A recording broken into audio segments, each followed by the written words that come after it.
Está no ar o programa Segurança do Trabalho na TV, que vem trazendo informações e dicas sobre a prevenção dos acidentes de trabalho e do adoecimento ocupacional. Todos os sábados aqui no canal 39.1 da TV Câmara e canal 23 na NET. Em outros estados você acompanha pelo canal do YouTube SST na TV. Siga nosso Instagram, @SST na TV.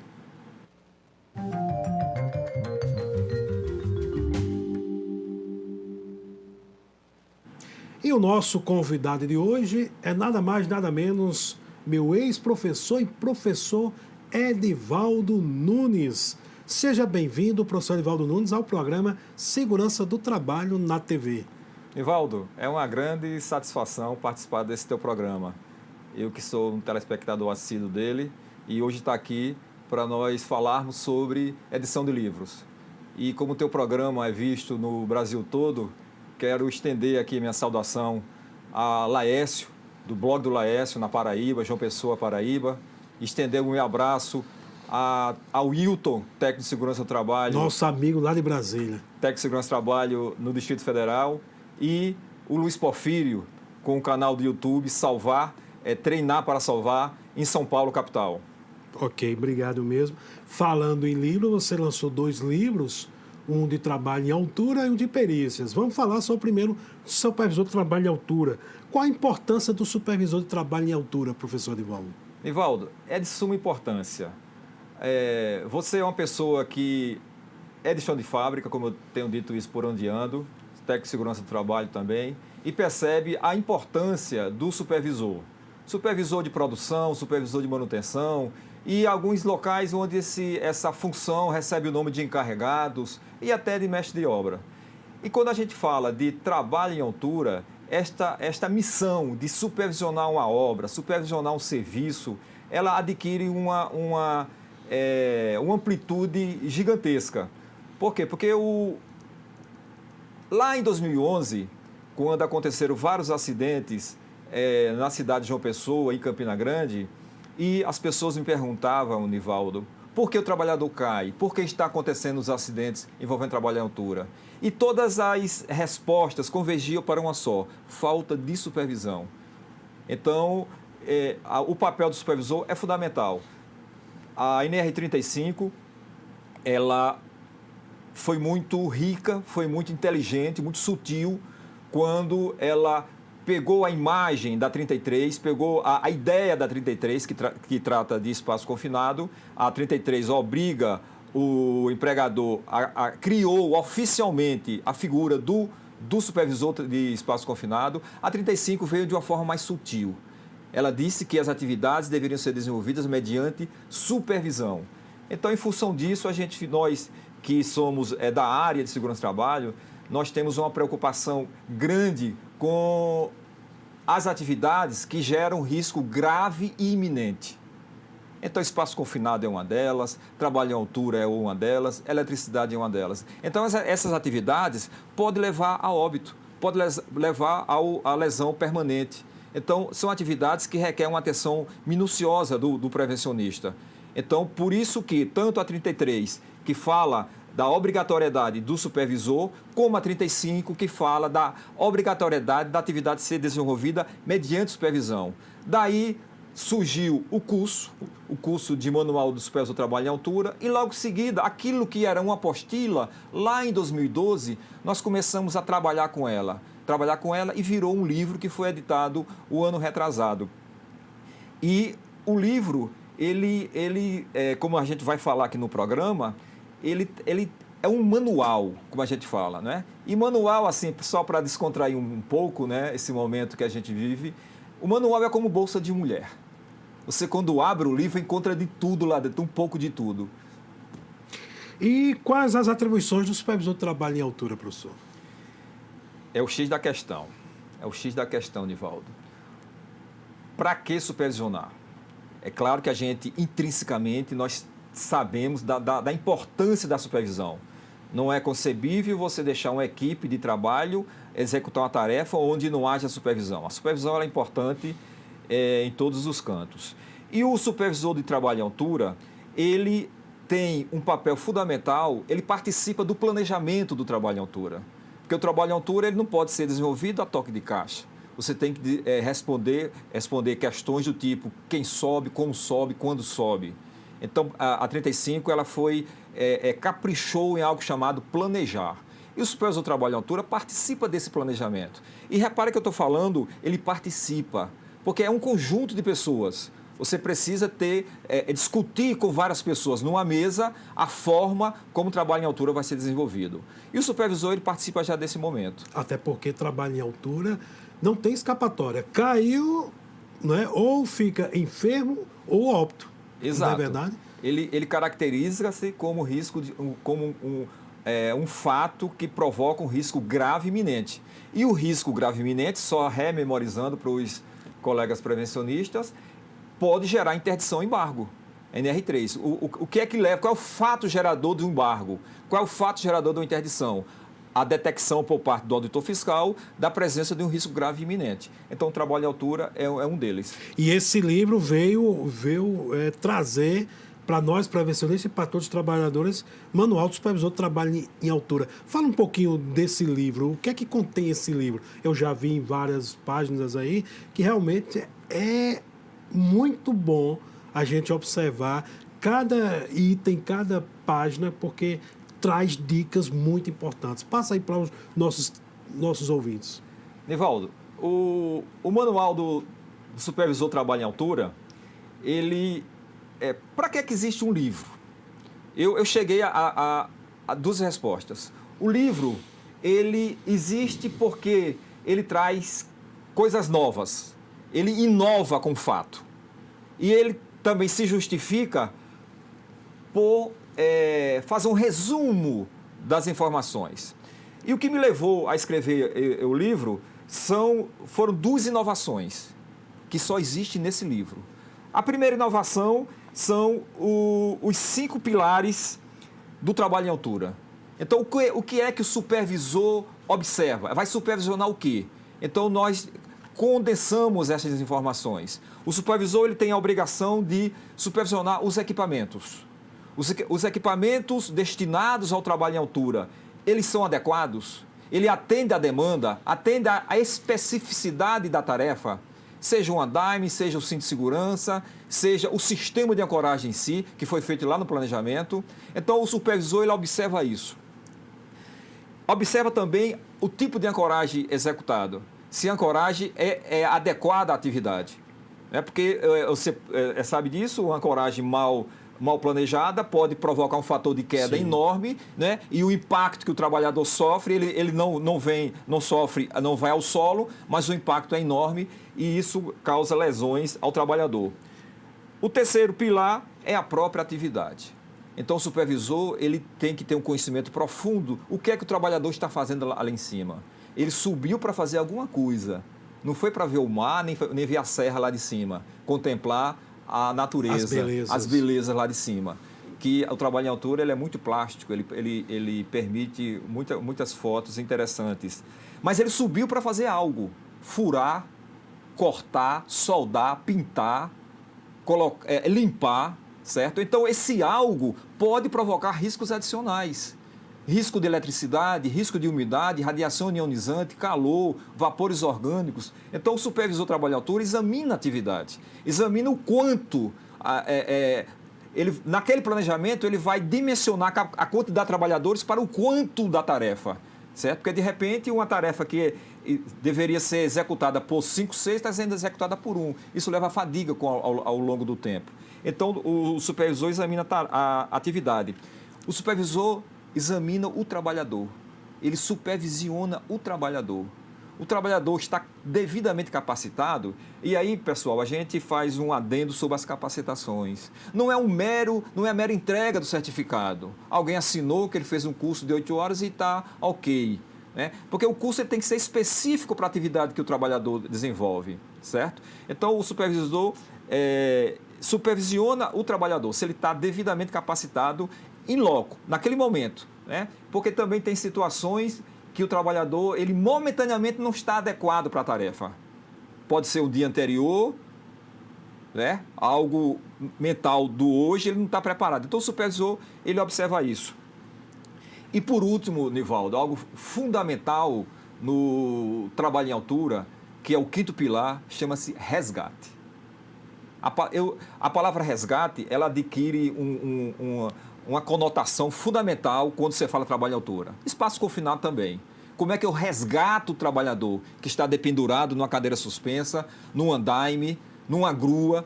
Então, como é que eu retiro ele para poder prestar o devido atendimento médico?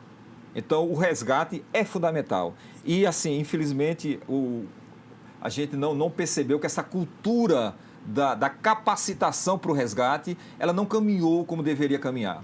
Então, o livro traz essa novidade, que são os 5 pilares do trabalho em altura. Mas também traz outra novidade, Nivaldo. Por isso que me deu aquele sprint de editar o livro, que é o agrupamento do trabalho em altura. O trabalho em altura, ele ocorre das mais diversas formas. Você tem N trabalho em altura, mas eles se agrupam. Eu tenho trabalho em altura, que eu preciso do equipamento para chegar lá em cima ou lá embaixo, eu preciso da escada, eu preciso do andaime, eu preciso da plataforma de trabalho em altura, eu preciso do equipamento para executar minha tarefa. Grupo 1. Tem trabalho em altura que o trabalhador não precisa do equipamento. Onde ele está pisando, já caracteriza como trabalho em altura. Numa periferia de um pavimento sem parede lateral. Em cima da carroceria de um caminhão. Então, atividades que eu não preciso do trabalho em altura. O meu próprio posicionamento já identifica como trabalho em altura. Grupo 2. E grupo 3 é aquilo que os olhos, a retina dos olhos do pessoal que trabalha em altura, que é o acesso por corda. Lá atrás, Nivaldo, se imaginava, quando falava trabalho em altura, era acesso por corda.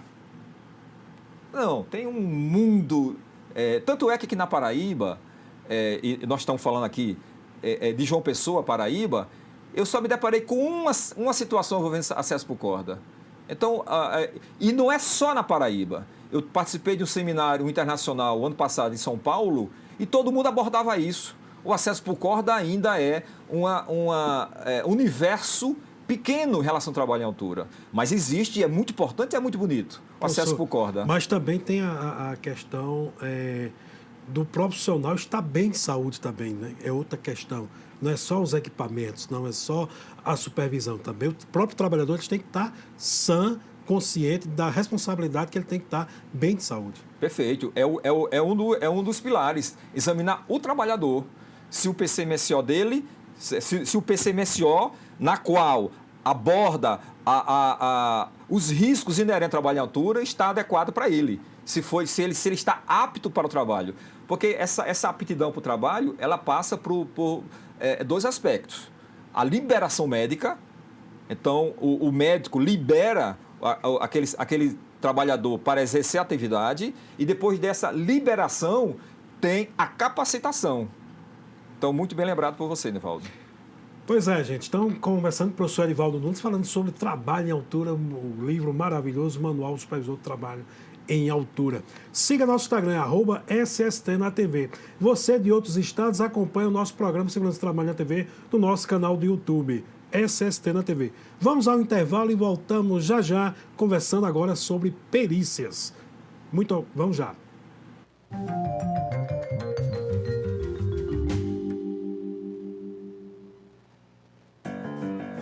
Você fica constrangido quando encontra uma pessoa com deficiência? Então, está na hora de mudar. Deficiência não é doença e essas dicas são para você.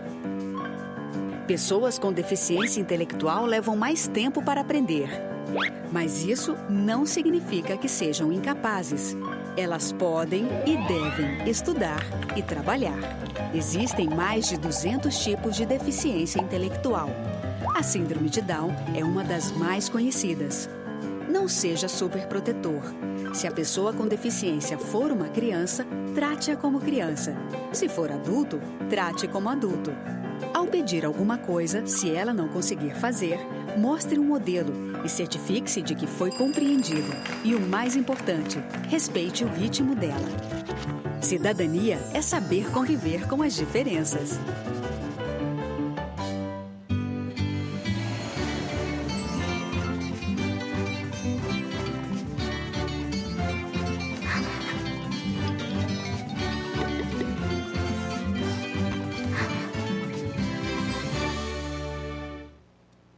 Decreto legislativo.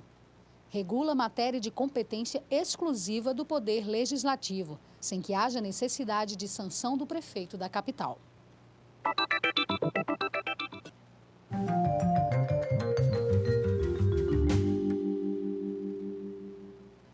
Olá, voltamos com o nosso segundo bloco, SST na TV. Conversando com o professor Edivaldo Nunes, falamos no primeiro bloco sobre o Supervisor de Trabalho em Altura, um livro espetacular. E agora, no segundo bloco, iremos conversar sobre um livro maravilhoso que ele lançou no estado da Paraíba e também em São Paulo. O livro 1000 Perícias. Edivaldo, o que é perícia trabalhista? Nivaldo e amigos prevencionistas, o livro 1000 Perícias, ele trata de perícia trabalhista, porque você tem N tipos de perícias. Perícia criminal, por exemplo, né, que toca muito com a sociedade. E dentro da perícia trabalhista também tem outros tipos de perícia que não aquela que o livro aborda. O livro aborda perícia trabalhista envolvendo 3 situações: o trabalhador exposto à insalubridade, o trabalhador exposto à periculosidade e o trabalhador exposto a acidente de trabalho. Então, são 3 situações onde o juiz do trabalho, ele é obrigado a nomear o perito, e esse perito, a tua pergunta, o que é perícia trabalhista, perícia de uma forma geral, eu, de forma resumida, digo que perícia é um conjunto de ações envolvendo a inspeção pericial e, logo em seguida, a elaboração do laudo pericial. Então, a inspeção e o laudo convergem para algo chamado perícia trabalhista. Quais são os tipos de perícias que o livro aborda? São essas 3 que eu mencionei há pouco. Perícia envolvendo insalubridade, perícia envolvendo periculosidade e perícia envolvendo acidente de trabalho. Todas elas, obviamente, para ser perícia, são fundamentadas, certo? A NR15 da Portaria 3.214 fundamenta a insalubridade, e a NR16 da mesma portaria, lá de 78, né, do então Ministério do Trabalho e Emprego, fundamenta a periculosidade. E o acidente de trabalho, ele tem um fundamento mais abrangente, porque o acidente de trabalho, ele pode ter o cunho de responsabilidade objetiva, certo? Que está no Código Civil, e tem o cunho de responsabilidade subjetiva, que está na própria Constituição Federal. No próprio livro aborda que existe assistente de perícia. Quem é que pode ser assistente de perícia? Não existe uma resposta unânime para essa tua pergunta, Nivaldo. Quem é que pode ser o assistente de perícia? Porque não há unanimidade. Que eu conheço colegas que dizem que só pode ser assistente de perícia nessas perícias envolvendo insalubridade, periculosidade e acidente de trabalho, ou engenheiro de segurança do trabalho ou médico do trabalho. Por quê? Porque o perito, para essas 3 situações, só pode ser esses 2 profissionais, porque a CLT assim determina. Quem pode ser perito é o engenheiro ou o médico. Entretanto, pelas minhas caminhadas por aí afora, não há nada que afirme isto, certo? Tanto é que existe uma outra corrente que deixa mais aberto. Por exemplo, o técnico de segurança do trabalho pode sim ser assistente de perícia. Eu comungo dessa segunda vertente. Eu particularmente entendo que o técnico de segurança do trabalho pode sim dar assistência à empresa no que diz respeito aos seus interesses. Não só a empresa, mas a empresa que é a parte demandada na ação, né, que é chamada na Justiça do Trabalho de reclamada. Também dá assistência ao próprio reclamante ou autor da ação. Então, eu particularmente entendo que o técnico de segurança do trabalho pode sim ser assistente. E a prática me possibilita esta afirmação. Eu já me deparei, como perito, de as perícias que eu realizei ser acompanhadas por técnico de segurança do trabalho. Por quê? Porque o técnico, ele convive com o trabalhador. É na prática, no dia a dia. Conhece os riscos. Então, o assistente de perícia, a assistência de perícia é um conjunto de atividades que envolve o setor jurídico, envolve o RH, envolve o setor, o SESMIT da empresa. Então, você tem o jurídico, o RH e o SESMIT. E o técnico de segurança, ele pode, sim, colaborar com quem o contratou. Quem nomeia, quem paga as perícias e os assistentes? Quem é que custeia isso aí? O perito, ele é nomeado pelo juiz. O juiz tem a liberdade, a faculdade de nomear ao seu critério, né, aquela relação de peritos existente no tribunal de cada estado, né, porque como acontece? E o pessoal pergunta muito, né, os alunos perguntam muito sobre como ser perito ou como ser assistente de perícia. Né? O perito, ele precisa ser engenheiro ou médico do trabalho, engenheiro de segurança ou médico do trabalho.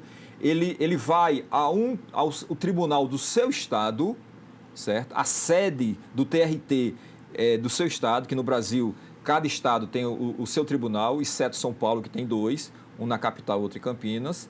Então, o colega engenheiro ou médico vai ao tribunal e se cadastra com o perito. Então, o TRT tem um cadastro dos peritos, onde ele identifica quais são as perícias que ele gostaria de fosse nomeado. No meu caso, eu, engenheiro de segurança do trabalho, eu fui ao TRT 13, né, do estado da Paraíba, e me nomeei como perito em insalubridade, periculosidade e acidente de trabalho. Bom, uma vez ele cadastrado oficialmente, essa informação chega às varas trabalhistas. Então, cada vara cada estado tem suas varas trabalhistas situadas em várias regiões, vários municípios, e cada vara tem a liberdade de nomear ao seu bel prazer. É um profissional de confiança do juiz, certo? E a última pergunta que você fez em relação aos honorários, né, a remuneração da perícia. No caso do perito, quem arca com o ônus do pagamento aos honorários periciais é a parte sucumbente. Ou seja, quem perdeu no laudo pericial. A parte sucumbente é que arca com os encargos. E aí vem a grande novidade, né, que abalou a Justiça do Trabalho, mexeu com as perícias, foi no que diz respeito a essa sucumbência. Por quê? Porque antes da reforma trabalhista, se o reclamante fosse sucumbente no laudo pericial, havia um provimento do TRT que arcava com os honorários periciais. Houve uma alteração com a reforma trabalhista que diz que esse provimento só será realizado uma vez o reclamante sucumbente, se o reclamante não tiver ganho nada na ação. Por exemplo, o reclamante pediu hora extra, pediu adicional noturno e ganhou, mas pediu insalubridade e perdeu. Então, o juiz, com a reforma, vai tirar dos valores desses pedidos que ele ganhou para pagar o perito. Então, isso fez com que os reclamantes, através de seus patronos, seus advogados, reduzissem significativamente, né, as demandas trabalhistas em função dessa situação, para que o trabalhador ele não se sinta prejudicado com uma situação onde ele não tinha tanta certeza, tanta convicção assim que haveria insalubridade. Tá certo? Quanto ao assistente de perícia, esse é de faculdade das partes.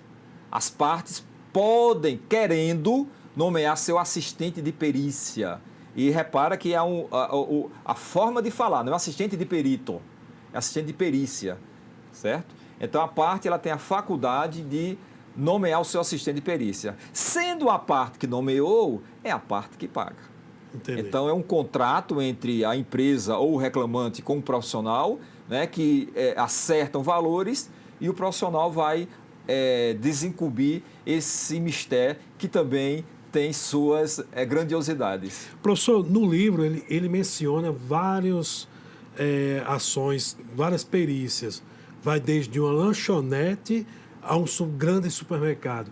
E você, no lançamento do livro, você falou que até no motel já fez uma perícia, né? Então, assim, essa perícia pode ocorrer em qualquer setor econômico do país, não é isso? É verdade. Isso é uma das partes interessantes da perícia é que você, como relembrando lá que você falou do lançamento do livro, né, eu comentei isso lá, um dia que eu não esqueço, que uma manhã eu fiz perícia num crematório, então eu vi todo o processo operacional de uma cremação, e o perito ele precisa viajar, ele precisa entender todo o processo produtivo na qual ele tem o objeto de elaborar um laudo, ele precisa entender aquilo.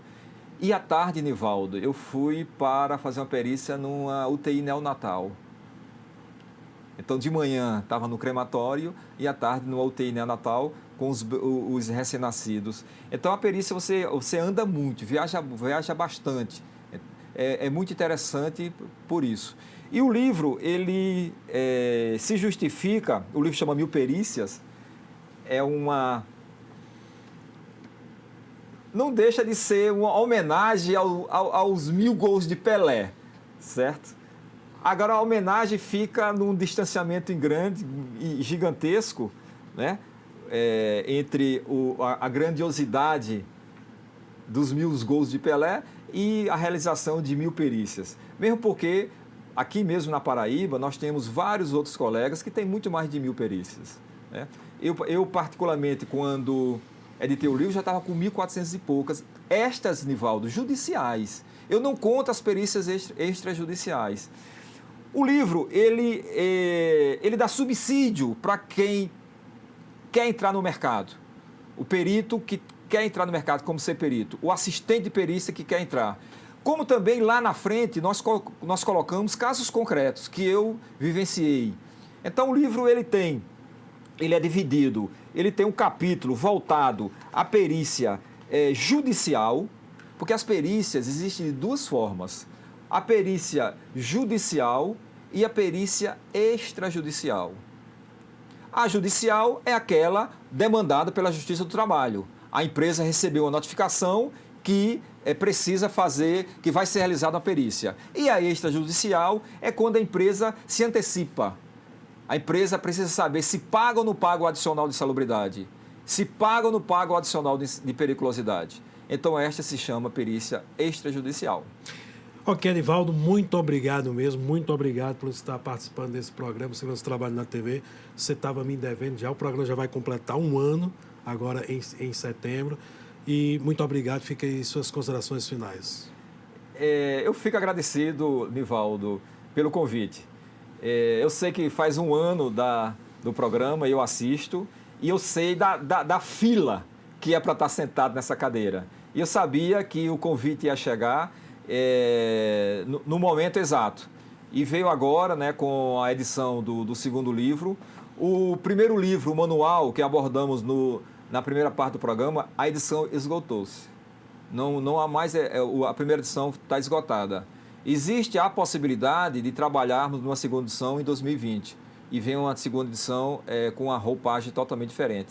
E agora nós estamos curtindo, né, o Mil Perícias. Mil Perícias que, assim, as informações que nos chegam nos enchem de alegria, não é? Nessa luta que só nós prevencionistas sabemos. Verdade, professor, verdade. Muito obrigado a todos os que estão em casa nos assistindo através do canal 39.1 da TV Câmara. Mandar um abraço especial a norminha.net.br, revista eletrônica que completou 10 anos na semana passada e que retransmite nosso programa para todo o Brasil. O Wilson Maiola de São Paulo e também o Rádio Sesp 1. agoranoar.com.br do meu amigo Wesley de São Paulo, que retransmite o nosso programa. Fica com Deus e até o nosso próximo sábado. Segurança do Trabalho na TV, aqui na TV Câmara de João Pessoa.